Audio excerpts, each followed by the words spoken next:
Well, hey there, my friend, and welcome to our question and answer session about meditation. Ever since we released our free meditation training, we got a lot of beautiful reviews, and thank you all for them. And we did get some questions. So I thought I'll hop in here and help by answering some of the questions. And this way we can learn everybody together as a community. When you ask a questions, other people can benefit and learn together. So I don't know if you know me. In case you don't, my name is Eldad. I am the founder, teacher, and a coach in the Better Life Awareness Center. And I've been teaching meditation for many years in many countries such as Mexico, Brazil, Israel, and United States, among other things. I also use Enneagram and A Course in Miracles as part of my tools, but meditation, both personally and professionally, is one of the most influential and most beneficial tools I've ever used. And I've been meditating daily since 2005. I started meditating in 2003. So basically, what I'm saying, I've been around. And let's just dive into the questions. I think that's enough about me. And let's turn it back to you and your questions and the answers that can help you out. So the first question is from Itai, and he asked, can I meditate lying down instead of sitting? So that's a great question and actually a very common one. Because meditation many times is, associated with relaxation, and we want to do that. But the problem with that is that you will likely fall asleep if you try meditating in when you're lying down. So I don't recommend doing that in your meditation sessions. Or keep your meditation sessions sitting up. But it is great if you do want to go to sleep. If you want to go to sleep and you can turn on the meditation, you can just go to sleep with that. You'll have a deeper, very healing, very relaxed sleep, or at least you're likely to, right? Nobody knows and there's no rules to life, but you are very likely to. So it can be very beneficial for that, but not so much for your meditation sessions. So for those, I would still keep sitting up. And if you don't know, if you haven't seen the meditation training we released, I give very specific examples of how you can sit up and what's beneficial and what not. And you can do it in your home or in nature, wherever you are. You don't need to have any specific equipment. And there's photos and slides, and it gets very detailed and very easy to follow. So you can join us in the meditation training. I'll put a link on the first comment. It's a free training, and you can see how to do that. So the second question is from David, and David asks how many times to practice and when to practice. So, there's no rules, but here's a recommendation. I do recommend twice a day, and you can do it in the morning as you wake up, or you can brush your teeth and go do that, and then in the evening as close as you can before you go to sleep. Because that can set the tone of your day. The way you start your day sets the tone of your day, and the way you end your waking hours sets both the tone of your sleeping hours and kind of how you end your day has an influence on your entire day, even if it happened. More to say, it has an influence on your mental well-being. When you wrap up your day, just wrap it up in a nice, calm, deep, healing way that can affect what already happened and how you feel about it. So, it can be just 5 minutes or 10 minutes. It can be 30 minutes in the morning and 5 minutes in the evening. Whatever works for you, you can find, through trial, error, and through practice what works best for you. But remember that done is better than perfect. So even one time is better than nothing, right? So if you're doing one time, I'd recommend doing it in the morning and not in the evening. Because again, in the evening you're more likely to fall asleep, and in the evening you have your entire day upon you. You might not have power to even do it. So do the first things, that do the most important things first. And that's like kind of a teaching for life, not just for meditation. It's highly recommended to do the most important things in your day first. Sometimes your meeting, the most important meeting is at noon and you can't do it first, but you can do that. Or if you plan your day, um, plan the most important things first, and that will help you be more organized and more purposeful, and deal with the most important things and not delay them for the end and not procrastinate with them and end up not doing them. So, back to David's questions. Yes, I would recommend twice a day. Done is better than perfect. And try to keep to what I was saying here. If it works for you, that's great. Eventually, we're all different. What I'm saying is recommendations based on, years of experience of myself and teaching, but we are all different. So if you find out that other things work for you better, do that. Done is better than perfect, and working is better than not working, right? So we want to do that. And with that, I want to also add that be very vigilant of your mind, because sometimes we'll say, it's not working for me, but it will be defense, kind of a way of coping out, because it's not really necessarily easy adopting new habits, or because our ego can rebel. We have a tendency, the ego have a tendency sometimes to not want us to grow, because if we grow, it means we grow out of our ego and we grow out of our comfort zone, and there's sometimes a feeling of our well-being might be threatened. You know how we can be threatened by the unknown.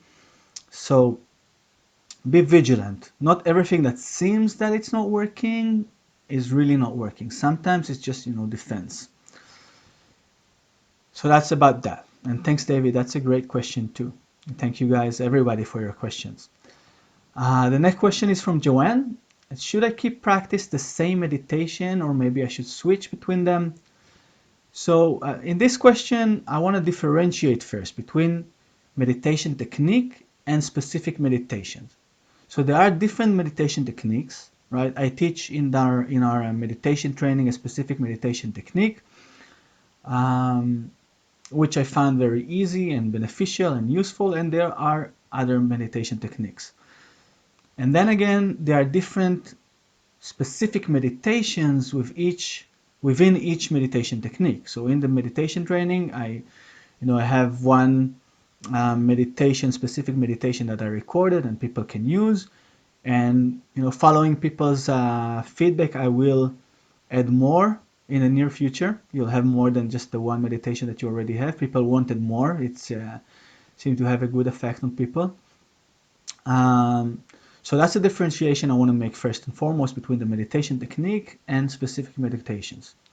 So if I go back to answering your question, within the same technique, it can be fun and it can be great to have, several different meditations that you do. And some of them can be guided meditations, some of them can be just you within yourself, using the technique you've already learned. Some of them can be with music in the background, some of them can be without.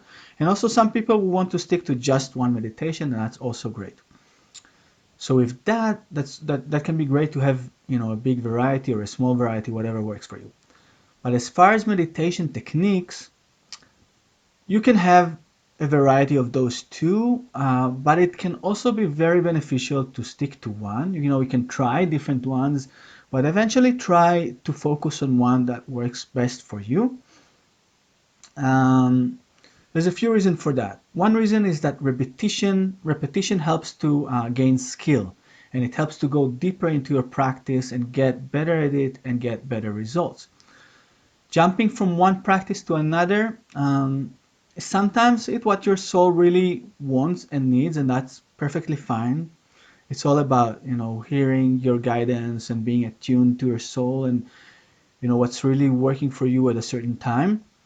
But many times, like I said in the previous questions, it's habitual pattern or a defense mechanism, and it's helpful to go through it and to stick to something that's working for us and not run after the next new shiny object. In this case, the object is another meditation technique, and that kind of a spiritual ego, and it's just the same as wanting another TV or a new a new phone.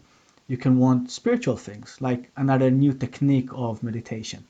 So that's a differentiation I would make. Always listen to your guidance eventually, which is part of the benefits of meditation, right? You learn how to how to listen to your guidance, how to be more connected. But make that differentiation, see what's working for you. And again, usually after trying some stuff, it is beneficial to keep to a certain technique.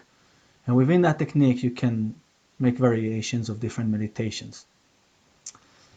So the next question is from Rita. And Rita asks, do I need a quieter environment? And that's a great question because it touches a very common misperception about meditation, right? We think about yogis in the Himalayas, in the caves, everything has to be quiet and perfect and serene. But remember that it's not about form, it's about essence, right? So whatever works for you is great, and you can see that's a repetitive theme because it is, a truth that is kind of like a silver lining throughout many questions. We want results, we want things that work, and there is no rigid rule book to life. So you don't have to have any certain external conditions, right? It's all about the internal condition. And what supports that is what's good. If being in the Himalayan mountains is not comfortable for you, and it might not be comfortable to most of us actually, then don't do that. And if being in an environment which has some, occasional background noises is what's useful for us, or maybe it's what's available for us, then that's great. What's done is better than perfect, and what working is better than some ideas about how things should be ideally. So remember that meditation, one of the best things about it is that you don't depend on anyone or on anything, not about your neighbors and not about your friends, and you're not depending on God, and you're not depending on having a perfectly quiet, nature surrounded environment. And even more so, there's actually some benefits to have an occasional noise. So sometimes I meditate and I find my mind drifting, and actually there's a passing car or a barking dog that kind of snaps me out of it and wakes me back up, and I go back to focusing. I notice, oh yeah, I was drifting away. I wasn't meditating for like 5, 10, 15 minutes. So that's about that. And I hear, speaking of noises, there's a background noise, and I'll have to turn that one down for a moment. So bear with me here. Yes, so that was about occasional noises, bringing us back to concentration. And that was about Rita's question. Next question is from Chris, and Chris is asking, can playing guitar be meditative? And the answer is yes, definitely. And so can washing dishes. So here's the thing. When you're playing guitar and when you're in a meditative state, so what can happen when you're playing guitar is you can go to a meditative state. And that is when you're focused, and focusing sometimes lead into transcending the mind. So if I'm playing the guitar and I'm really focused, and it's not necessarily an effort focus, it's actually not an effort focus. Focusing that can happen naturally, either when you're meditating or when you're playing guitar or washing dishes. So that can lead to transcending the mind. And the first part of meditation, if you remember in the training, if you're in the training that I've shared, is focus. That's the first part of meditation. So you're not in your thoughts when you're focusing, you're in the present moment itself. It's kind of like when you're feeling a physical sensation, right? When you're pressing on your hand and now you're feeling this hand, it takes you away from your thoughts about the past and the future into this present moment, at least for a moment. Then you get used to it, and maybe your mind wanders and drifts away again. So that's why meditation is a state, and it's not a specific form. It's not necessarily something you do. You can sit and meditate and not meditate at all, because your mind will be not here. It will be in the past and will be future. You won't be focusing. Same thing with guitar. You can play the guitar and you can totally be present because of it. and you'll be in a meditative state, and you can play the guitar and your mind will be somewhere else. Your playing probably be not as good, even if technically you'll be doing all the right things. There might be something like less alive a bit in it, and something, some of the magic will not be there. um, and you can be in a meditative state when you're walking, if you're feeling your feet and your body as you're walking and you're concentrating maybe on your third eye or on your breath. So meditation is a practice of awakening. It's about the essence of it and not the form of it. That's actually leads us to a very important principle, and I'll dive into that right off after I drink a sip of water. So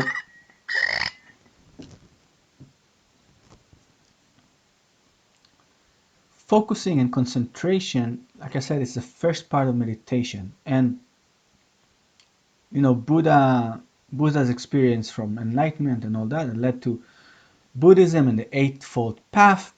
And one of the parts of the Eightfold Path, and you certainly don't have to be a Buddhist to meditate, and I'm not a Buddhist, I'm just sharing some knowledge here that might help you out and might be interesting.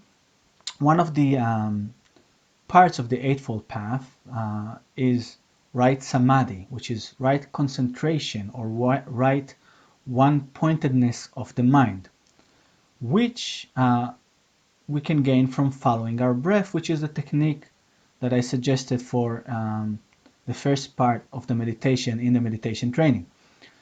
So one-pointedness of the mind, following of your breath, it actually can help with another part of the Eightfold Path, the seventh part of the Eightfold Path, which is right mindfulness. Meditation can help us be more mindful and aware in our lives. And these are times that we're now experiencing with the corona crisis and all that. These are times that are critical, really critical, to take care of yourself, to take care of your well-being. And it's always important, but especially now when you have so much uncertainties and so many things that amplify anxiety and worries. And meditation is such a great medicine for all that. And it's not selfish to take care of yourself, of your well-being. Remember your circle of influence. When you are doing better, people that come in contact with you will be doing better. You can help other people. You can influence other people just by smiling more often, just by being more calm and confident, and having more clarity and guidance in your life. So it's really not selfish. I'm not saying that you need to concentrate and focus only on yourself, but taking good care of yourself is important. If you take it to the extreme, a person that doesn't sleep gets irritated, it gets unhealthy. He's not gonna be helpful to himself or to other people, as opposed to a person that sleeps well, eats well, meditates. Not 24 hours a day meditation. You have time to help others and do livelihood things and all that, but you can do them better by being healthy, and people that come in contact with you will be happier to be in contact with you when you are doing well, when you're not irritated, when you are shining and brimming and bringing positivity and peace and smiles and laughter to the encounter. So meditation helps you cultivate peace and clarity and health, and it cultivates connection to your inner wise guidance, and it helps you connect with your inner strengths. So life is full of ups and downs. This crisis that we're having is not the first, and it's not the last, right? Globally and personally, we'll all have our ups and downs in life. And those who practice self-growth work, be it meditation or other things, and I do recommend practicing both spiritual and psychological self-growth, because this is the most powerful combination. But those who've done that have an advantage in the way they can handle these lows in life. And this specific situation, you're probably handling it better if you have practiced psychological and spiritual growth, and you have the tools and the skills to help you deal with this situation. And if you haven't, it's a great time to start, because it will help you still in these times of uncertainty and worry and anxiety, and it will help you in the next one, because life is not just ups, and the one crisis is over and another one, again, personal or global, will come up, and some of them are stronger and we call them crisis, and some of them are not as strong and this will be an upset, or I'm disturbed. But you need to learn to deal with those two in a mindful, healthy way that can help you in life and help you be a better person, help you have a happier, better, more awakened life, and help you have, create more happiness in other people's lives just by being a better person. You don't have to be doing anything different. You don't have to be a teacher or a coach or whatever. Just by being you, a better you. So what I'm saying is keep doing your work, or start doing now if you didn't start already. And it will help you in these and next times. And the process as I see it is learn, practice, experience, transform. So, now this was learn, right? We just learned. And the idea is take it into the practice. Either register to the free meditation training that we offer, and again, it's going to be in the first comment, or do whatever other practice that works for you. It's all great.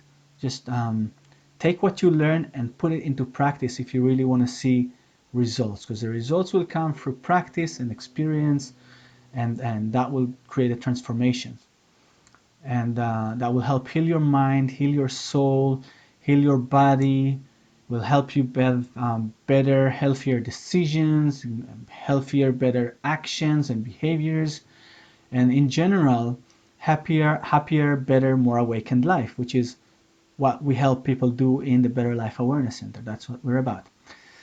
So I hope you enjoyed this Q&A session, and I hope you found it helpful. And like I said, this was learn. Now go and practice. Practice is the bridge between learning and transformation. And if you have any questions, feel free to put them in the comments below. If you're watching it from within our meditation training, because I am going to put this video in the meditation training in the Q&A session, you already know how to get in touch with me. You don't need to specifically go to the Facebook and Facebook page and post your question there. You have the ways to keep in contact with us and have our support. It's in one of the lessons in the meditation training. And if you want to join it, learn how to meditate, again, the link is in the first comment. It's completely free. People are getting great results, and we can see some of the reviews people are kindly giving us in the registration page itself. It's a simple, easy meditation that anyone can do, even if you think that you can't, even if you are never able to do it. And you'll see again in the reviews that people left us that some people never were able to meditate and now they can, and some people did meditate before but they found this easier and better and more beneficial to them. It changes people's lives, and it did to me, so I'm really happy to hear your feedbacks. It's really important to me, and it will help other people choose to join the meditation training too. So that's so helpful. If you want to contribute a review, please contact me and I'll show you how. And if you haven't registered yet, or if you registered and you didn't try it yet, know that it's a very easy step-by-step clear way, and I have photos and slides that will help you understand how to see it and how to do it. And if you already joined us, you can find this meditation question and answer session inside the meditation training. I'll create a special module for Q&A sessions, and let me know how you like the training so far. And know that I love you and you are supported in our community, and we have a lot of ways to contact us and ask us questions and get our support. Keep training, keep practicing, keep learning, and keep experiencing and transforming. Keep doing what it takes to have your better, happier, more awakened life. I love you all. Have a great day. Thanks for being here with me. And that's it for now. See you soon.